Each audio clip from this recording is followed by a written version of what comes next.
সালামকে খোঁজ করার জন্য ৯,০০০ শিশুকে হত্যা করেছেন শুধু মূসাকে খুন করার জন্য।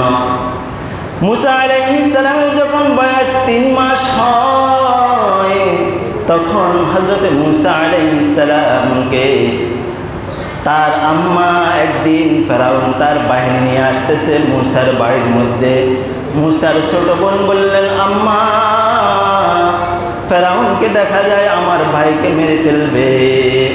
আল্লাহ সাথে সাথে জিব্রাইলকে পাঠাই দেন, জিব্রাইল মূসার আম্মাকে যাইয়া বলো মূসাকে যেন চুলার মধ্যে একটা পাতিলের মধ্যে বসায় দেয়, ফেরাউন সবাইকে নিয়ে খোঁজ করে এখান থেকে চলে যাবে। জ্বলন্ত আগুনের মধ্যে হযরত মূসা আলাইহিস সালামকে চুলার মধ্যে একটা পাতিলের মধ্যে বসায় রাখলেন। আর মনে মনে চিন্তা,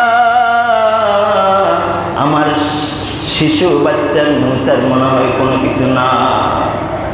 যখন ফেরাউন খুঁজিয়া তার লস্কর বাহিনী দিয়া চলে গেলেন, ফাতিলটা কি করলেন, ফাতিলের ঢাকনাটা উঠাই দিলেন। মূসা আলাইহিস সালাম মুস্কি তার আম্মার দিকে হাসি দিলেন, বলেন সুবহানাল্লাহ। আল্লাহ কেমন দেখেন। আপনারা অনেকেই বিপদে পড়লে, মুসিবতে পড়লে আল্লাহকে কি করতে চান না, আল্লাহকে ডাকতে চান না। আল্লাহ চায় আমার বান্দা আমার কাছে আসো, আমি তার জীবনের গুনাহ মাফ করে দিতে রাজি আছি, তাকে বিপদ থেকে আমি আল্লাহ তাআলা কি করব, হেফাজত করব। আমি আল্লাহ আসি, আয় বান্দা আমার কাছে আয়।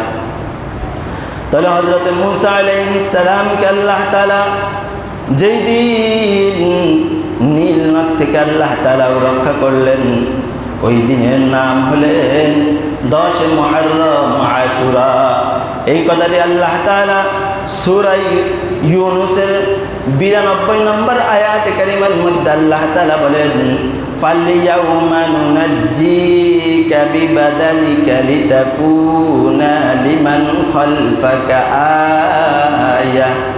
আল্লাহ বলেন, হে ফেরাউন, আমি আল্লাহ কি, আমি আল্লাহ তাআলা নীল নদের মধ্যে তোমাকে ডুবায়া মারবো, সাথে সাথে তোমার যে দেহ আছে, যে শরীর আছে, এই শরীরটাকে আমি আল্লাহ তাআলা কিয়ামত পর্যন্ত মানুষের জন্য রাখি দিব।